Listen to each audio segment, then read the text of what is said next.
A 7 News exclusive, confessions of a killer. For the first time, we hear from a Wheat Ridge woman convicted of killing her roommate. This is the taped confession of Melissa Miller. Jacqueline Allen breaking details on this story from the beginning and discovering tonight only one person really knows the truth.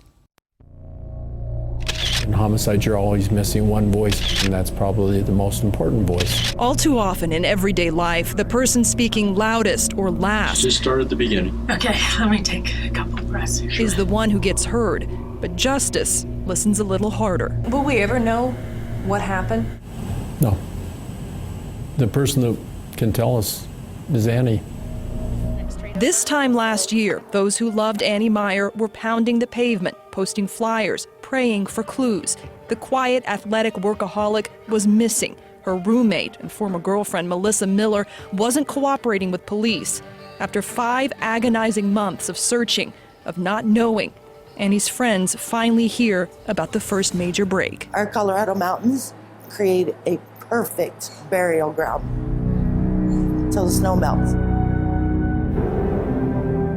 If those property owners hadn't found Annie's body, do you think Melissa would still be walking free today? Probably so. All that time, lead detective Mark Slavsky had been digging into Melissa Miller's activities. Turns out she'd been photographed at one ATM after the next on a spending spree, using Annie's debit card in Annie's missing car, getting cash at casinos, spending thousands. When people ask me, why do you think she killed her? Immediately, my first response was money. But how does a woman with no criminal history turn into a murderer? We found it wasn't the first time Melissa Miller had been accused of stealing money from a roommate and lover. A decade ago, another woman filed this lawsuit, accusing Melissa of taking $32,800. Littleton attorney Christopher Dominic says Melissa earned his client's trust to gain access to her accounts. And then Melissa Miller never showed up and just kept the money. Before he could serve Melissa with the lawsuit, though, police reports show his client committed suicide. Detectives say they uncovered a pattern of manipulative behavior in Melissa's relationships. From what they could tell, she had no job or source of regular income. For years, living off Annie rent-free. And I did nothing. I loved Annie more than any of you. After Annie's body was found, Melissa caught on camera claiming she knew nothing about Annie's death. But police believe confrontations like this from the lesbian community were the tipping point when justice started to listen. It took 3 days of interviews for Melissa Miller to finally make a confession, saying she and Annie had been arguing about money. So we were just kind of walking, and she poked at me, and I just turned with the walking stick as a reaction and hit her. Where'd you hit her? In the head. Melissa goes on to claim she used plastic wrap, seen for the first time in these crime scene photos, to try to stop the bleeding. Did you call for help? Okay. There was nobody, there was nobody around, and I should have gone for help, and I just panicked. That's when she says she left. Annie was still breathing. Melissa says she tried to go back later, but couldn't find the body. And it was like my life was over, and I don't know what I did.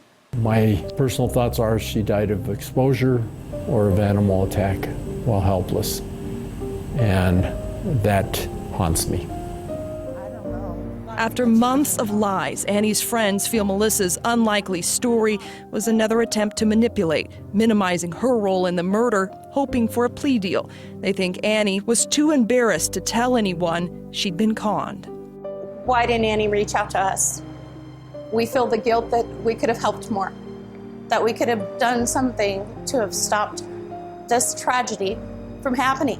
No one even knew Annie was missing for nearly 2 weeks. Melissa admitted to texting and emailing Annie's coworkers and friends from Annie's phone, posing as Annie to make them think she was still alive. This case cemented in our thoughts. People don't talk to each other anymore. And so many people in the interviews, well, I talked to Annie just the other day. No, they hadn't talked to Annie for months. They texted. Eventually, Melissa Miller pleaded guilty to second-degree murder, in court already making plans to see her family. Melissa may have the last word. Annie's voice is missing. But in the end, to Annie's friends, her family, and the investigators who fought for answers, Annie's voice is the one never forgotten. And maybe that is how justice listens in the real world. I'd still like to know what happened. Unfortunately, in most cases, you don't always find out. And so you do the best you can, and you come to learn to live with the frustration.